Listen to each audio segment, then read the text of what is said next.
ان شاء الله مبارك علينا جميعا. واحنا النهارده دي فرصه سعيده جدا ان هي دي اول جمعه في العام الهجري، وان شاء الله احنا مستمرين في ان احنا نفكر بطريقه اقتصاديه علشان يعني ده انا احضر معاكم لكن اليوم اتفضلي يا حبيبتي. بصوا يا جماعه، احنا من عادتنا ان احنا في المولد النبوي الشريف بناكل حاجه حلوه، اي حاجه حلوه، علشان يبقى اليوم هو حلو بذكر الرسول عليه الصلاه والسلام، ونحل الدنيا اللي حوالينا. وبرده في العام الهجري الجديد، بس الاسعار كانت غاليه شويه، وانا قلت لكم هجيب لكم طريقه عمل الكيكه اللي الايه حلويه المولد. انا من كام سنه جيت فعلا هنا في نفس المكان ده عملت الكيكه دي، يعني دي مجربه، ما ينفعش ان احنا نقول هتطلع حلوه هتطلع وحشه، دي مجربه. هي ب3 بار فقط، اللي هي اللي انتوا بتحبوا، اللي بيحب السودانيه، اللي بيحب السمسميه، اللي بيحب كذا، 3 فقط. لا قلت ربع كيلو ولا قلت نص كيلو ولا قلت. هي احنا هنعملها ب3 دول، والطريقه سهله جدا للي عايز يعملها النهارده. احنا هنجيب حاجه غويطه، هنحط فيها 2 بيضه وفانيليا ونص كوب سكر وزبدايه وتلت كوب زيت، مش نص. نضرب الخليط جيدا، ثم نضيف عليه النواشف كوب ونص دقيق، كوب ونص سميد، واللي عنده بشر جوز هند يبقى كوب ونص، اللي ما عندوش مفيش مشاكل. وطبعا بيكنج باودر، وعارفين الكربونات اللي بنحطها على الملوخيه. هناخد نطره علشان احنا هنحط جوه الكيكه دي الحاجات التقيله، فعايزينها تترفع وتعلى كويس. ونحضر شربات بارد اللي هو بطريقتنا، كوبايه ونص سكر لها 1.5 ميه، ونقلب على النار ونضيف نقطتين الليمون علشان ما تسكرش.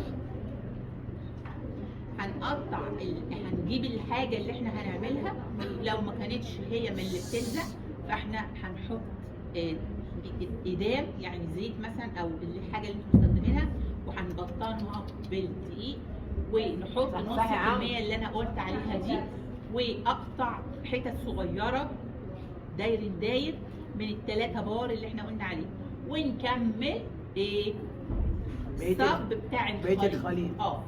واول ما تطلع احنا هنعملها معامله نكون لسه الشربات يا دوب يعني، فاحنا يعني بارد مش سخن، ونصبها عليها ونقلبها. هي كده بس؟ لا، انا هكسر حتت صغيره تاني وهحطها من فوق كده. هي بصوا اهي الحته الصغيره دي اهي، دي حتت صغيره، وهجيب باكوين كريمه وهعملها ازوقها واحط الحته الثانيه. دي تحفه يا جماعه، وفعلا طعمها جميل جدا وحلت المشكله، لان حلاوه المولد النص اللي هو في المحلات العاديه حتى، مش المحلات المتميزه، هو بيوصل 100 جنيه. فانا ب3 بار دول اكلت عيلتي. عند مرزوق يا جماعه، عند مرزوق. لا احنا مالناش دعوه عندنا. تعمل اعلان لمرزوق؟ مالناش دعوه. الراجل يديني حاجه. خلاص يا جماعه، يبقى انا هحط الكريمه وهحط كده اللي هم ال3 بار دول، الباقي من ال3 بار لان انا حطيت نصهم في العجينه، ومش هيحصل لها حاجه، وهتبقى طعمها جميل جدا. وكل سنه وانتم طيبين. ده طيبه والصحه والسلامه، اللي هي انا عملتها لكم في سنه 21. صح. كلناها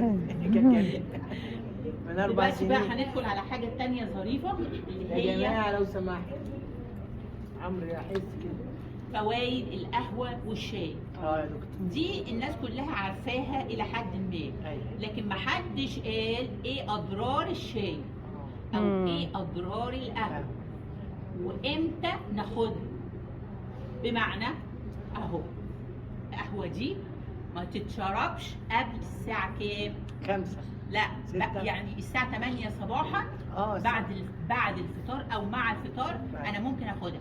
هتقولوا لي طب لو احنا اول ما في ناس اول ما بتصحى على يعني طول. تشيل راسها من على المخده عندك القهوة. تعمل القهوه وتعمل الشاي. الشاي الست دي ممكن كانت عشان فيها دفعها غرامة؟ سايوفيلين. السايوفيلين ده بيفتح الشعب الهوائيه وبيخلي الشخص يعرف يتنفس كويس. سبحان الله. خلاص دي فايده الشاي. انا حطهم لكم في ورقه واحده لان هما دي اسمها مكيف. كيفين. انما بالنسبه للقهوه مش قبل ابدا الساعه 8. خلاص. ليه؟ علشان في حاجه نوم، ضيع رباني. النوم. لا حاجه استني بس. اتفضلي. في حاجه رباني ربنا بيفرزها لنا. انا مش علمتكم الكلى. الكلى دي فوق راسها كده حاجه زي الطربوش، غده اسمها الفوق كلويه. دي لها قشره من بره بتفرز ماده اسمها الكورتيزول. سبحان الله. امتى؟ بدري جدا. بدري جدا يعني نقول هنصلي الفجر وهتتفرز. سبحان الله سبحان الله سبحان الله. انا بقى لو شربت القهوه الخارجي وما استنيتش ان انا ربنا يفرز لي الكورتيزول ده عند ربنا. الرباني. الكورتيزول الرباني بيخليني نشيطه ومتفائله واكتف، يعني خلاص اليوم بدأ. ربنا زي نوع من العقاب، هو مش بيطلع بقى الكورتيزول ده لو انا خدت القهوه في الميعاد بتاع مين؟ بتاع الطبيعيه دي. طبعا. نفس الشيء بالنسبه للمخدرات. ودايما لما بروح مدارس كنت يعني اقول كلمه واحده: لو انت استبدلت الخير بتاع ربنا اللي هي مخدرات الجسم الطبيعيه اللي اسمها الاندورفينز دي، فربنا بيحرمك منها من الاندورفينز دي عشان انت خدت اللي بره. حاجة تانية. وبعدين الرباني